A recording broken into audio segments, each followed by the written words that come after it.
Kita ulang lagi ya. Pembahasan malam hari ini mengenai Inna dan saudara-saudaranya. Pengamalan dari Inna itu kebalikan dari Kana. Kalau Kana itu kan tansibul khobar wa tarfaul isma. Sementara kalau Inna itu isimnya dibaca rofa, isimnya dibaca nasab, sementara khobarnya dibaca rofa itu untuk Inna. Berbalikan dari Kana. Contoh lafadz Zaidun imun. Ketika kemasukan kana, maka berarti Zaidan kana Zaidun iman. Kalau kemasukan inna, maka cara bacanya inna Zaidan imun. Kalau kana Zaidun iman. Karena berbeda pengamalannya.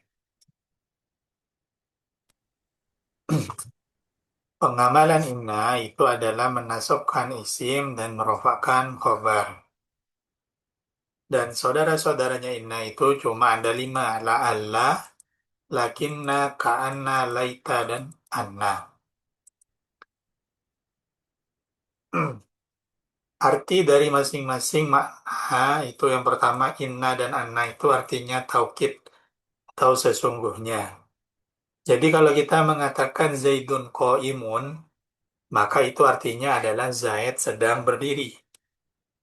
Kalau kemasukan atau anna, inna Zaidan imun atau anna Zaidan imun, maka itu nanti artinya sesungguhnya Zaid sedang berdiri.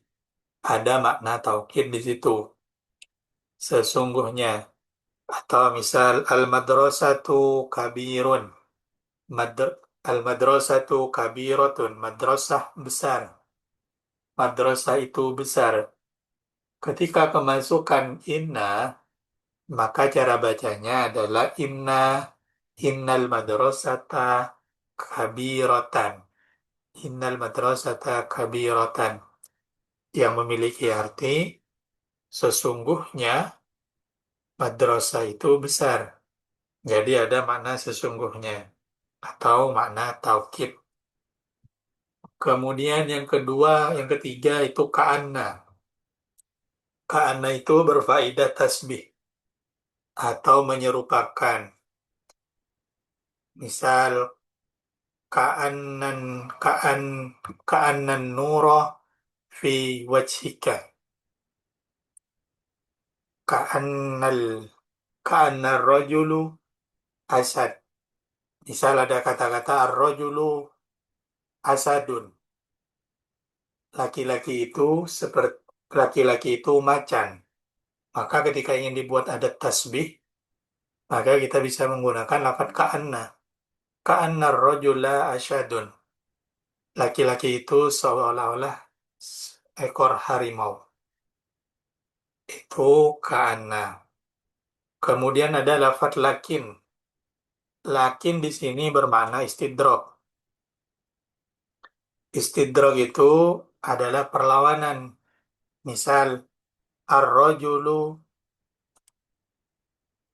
ar-rajulu ghairu jamilin lakinnahu qabihun. Tapi dia itu jelek. Itu perlawanan. Tetapi. Kemudian ada lafaz laita. Laita itu memiliki makna tamanni, angan-angan. Kalau la'alla, taroji. Laital, laita zaidun, laita zaidan qa'imun. Itu contoh-contoh dan makna dari masing-masing saudaranya inna. Misal, awalnya Muhammadun Rasulullah. Artinya, Nabi Muhammad adalah Rasulullah. Ketika kemasukan inna, maka cara bacanya bukan Muhammadun, tapi inna Muhammadan Rasulullah. Sesungguhnya Nabi Muhammad itu adalah utusan Allah. Itu ketika kemasukan inna. Kemudian ada contoh al-amalu ibadatun.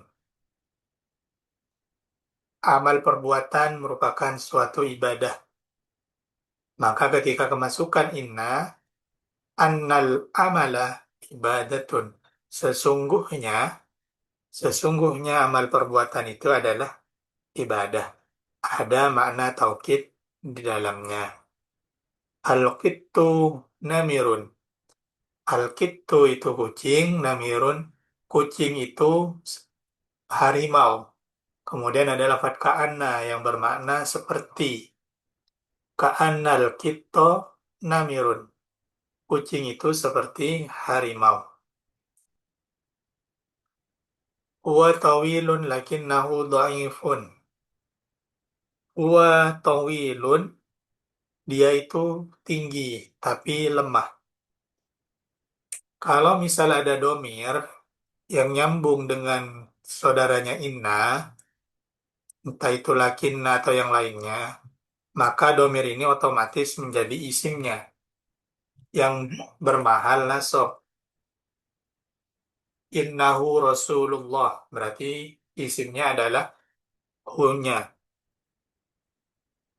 Jadi dapat setelah inna dan saudaranya itu dibaca rofa, dibaca nasab terlebih dahulu. Anna Muhammadan Rasulullah. Kecuali kalau inna dan saudaranya itu bersambung dengan domir. Innahu, maka hu-nya itu otomatis menjadi isimnya inna. Dan lafaz setelahnya kita baca rofa. Lakinnahu do'ifun. Kemudian ada contoh al-imtihanu sahlun. Ujian itu mudah. Kemasukan laita, laital imtihana sahlun. Semoga imtihan itu mudah. Jadi cara bacanya imtihana. Tansibul isma wa tarfa'ul khabar. Al-musafironi roji'ani. Al-musafironi menjadi mutada, roji'ani menjadi khabar. Ketika dimasuki la'alla, maka menjadi la'allal musafiraini roji'ani. Yang awalnya rofa menjadi nasab. Dan tandanya itu harus menyesuaikan dengan isimnya.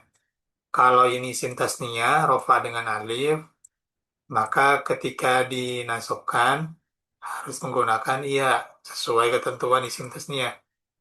Al-musafiraini roji'ani. Tuh.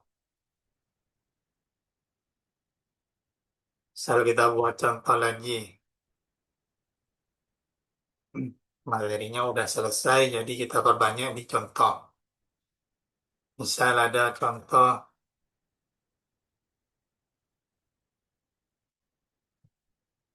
at-talibu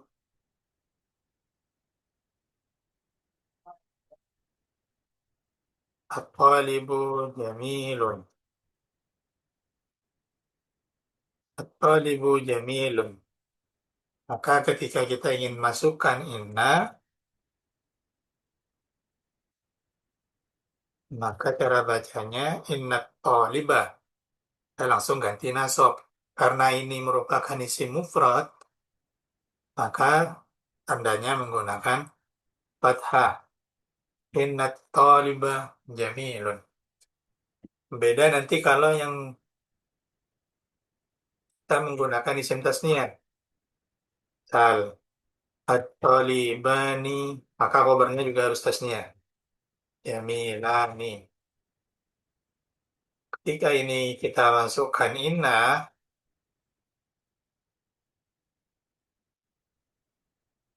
atau anna, maka taliban ini menjadi nasab. Karena ini isim tasniyah, maka menggunakan iya nun. Inna taliba ini jamilani. Begitu juga ketika menggunakan isim rof. Misal kita menggunakan hamzul khamsah. Abuka fil bait. Ayahmu di rumah. Ini mubtadanya fil baiti khobar. Khobar berupa dorob jar majrur. Abuka menjadi mubtada, tanda rofanya menggunakan waw karena merupakan asmaul khamsah. Ketika ini kita jadi masukkan ambil nawasi, misal kita gabung dengan lafadz laita, laita abuka, maka abuka ini yang awalnya abuka, maka berubah menjadi abaka, menjadi abaka. Laita abaka fil baiti.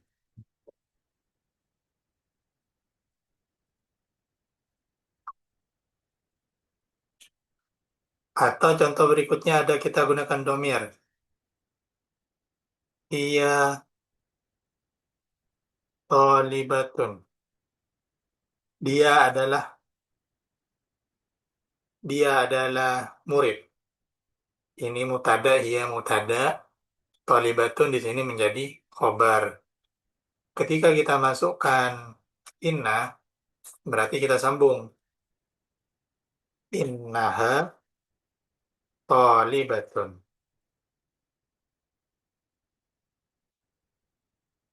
Hanya di sini mengganti menjadi isimnya. Innaha tolibatun. Kadang juga terdapat khobarnya dulu baru isimnya. Hal itu terjadi kalau khobarnya inna itu berupa dorof atau jar majrur. Misal, misal ada lafaz fil baiti sayyaratun. Di rumah ada di rumah ada mobil. Fil baiti ini menjadi khobar, sayyaratun menjadi mubtada. Mubtadanya nakirah. Nggak apa-apa mubtada nakirah. Asalkan khobarnya dorof atau jar majrur. Maka ketika ini kita masukkan amil lawasi inna,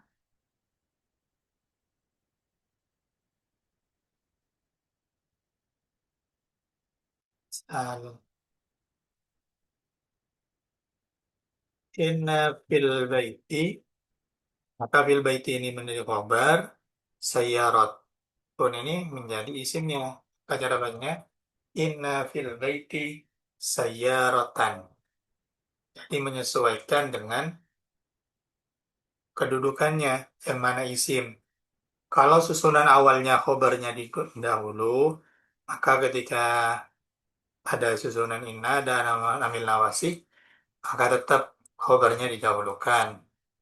Dan isimnya yang di inna fil baiti sayyarotan. Jadi menjadi isim. Dari sini bisa dipaham, kalau setelah lafat inna itu berupa dorof atau jar majrur, maka itu kebanyakan menjadi khobarnya. Jangan dan lafat setelahnya itu menjadi isimnya. Inna fil baiti sayyarotan. Tuh. Ada pertanyaan?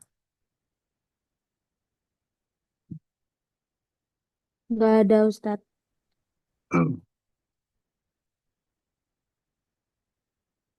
Ini kita coba mengkaji ayat ini. Innalladzina yaghshawna. Ini ada inna, berarti ini ambil nawasi. Lafaz setelah inna, alladzina, ini menjadi kho isim. Tahu ya, kaidahnya, lafaz setelah inna itu menjadi isimnya inna. Alladzina yaghshawna rabbahum bil ghaibi. Mana khobarnya? Khobarnya inna itu kan dibaca rofa. Ini isimnya, udah baca nasab. Khobarnya mana? Apa yaghshawna? Apa rabbahum bil ghaibi? Apa lahum? Kalau dalam susunan ini, yang yaghshawna rabbahum bil ghaibi ini menjadi sila. Ka Nggak bisa kita jadikan khobar. Ini menjadi sila dari alladzina. Khobarnya itu adalah susunan jar majrur lahum. Innal ladzina yakhshawna rabbahum bil ghaibi lahum maghfiratun wa ajrun kabir. Dan khobarnya ini berupa jumlah, jumlah, jumlah ismiyah. Jadi kalau kita maknai innal ladzina yakhshawum lahum iku kadue. Jadi hum maghfiratun ini susunan khobar, ini mubtada. Yang mana susunan mubtada khobar ini menjadi khobar dari inna. Khobarnya inna lahum maghfiratun wa ajrun kabir. Kemudian di sini ada lafadz yaghshawna. Yaghshawna ini kalau kita kembali ke pembahasan sebelumnya merupakan fi'il mudhari karena ada ya mudhari'ah di sini. Kemudian karena ini berakhiran waun nun, maka ini mudhari yang afalul khamsah.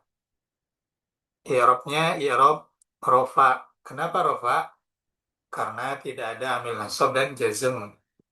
Tandanya menggunakan nun yang ditetapkan. Lahum maghfiratun wa ajrun kabir. Wa sirru qaulakum. Ini menjadi maf'ul. Nanti belum ada di pertemu bulan kedua ini maf'ul. Innahu ini contoh innahu lagi. Innahu alimun.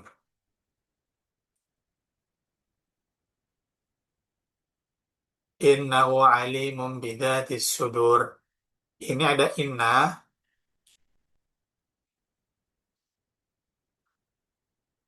Kemudian di sini ada domir hu. Tadi dijelaskan kalau ada domir yang sambung dengan inna, maka domirnya itu otomatis menjadi isimnya inna. Menjadi isimnya inna. Sementara khobarnya ini adalah fat alimun. Dibaca rofa innahu alimun bidatis sudur. Ala ya'lamu man khalaqa. Wa huwa utawi. Ini kan titik. Waw ini bisa kita bilang ini namanya waw ibtida, waw permulaan. Jadi huwa di sini berada di awal kalimat. Isim ma'rifat yang berada di awal kalimat, maka itu menjadi mubtada. Khobarnya adalah lafaz al-latiful khabir. Kemudian di sini ada huwa lagi di awal. Berarti huwa ini menjadi mubtada. Huwa menjadi mubtada. Khobarnya adalah alladzi. Huwa utawi alladzi iku. Famshu fi manakibiha wa kulu mir rizki. Ini wakulu ini termasuk fi'il amar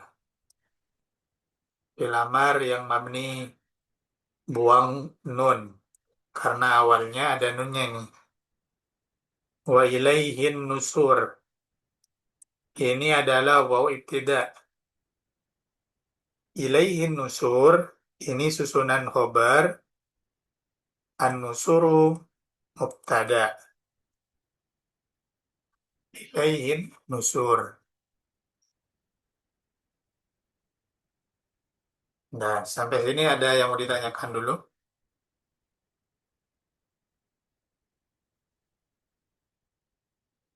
Sudah bisa dipaham? Insya Allah. Kalau sudah, saya akhiri pertemuan malam hari ini.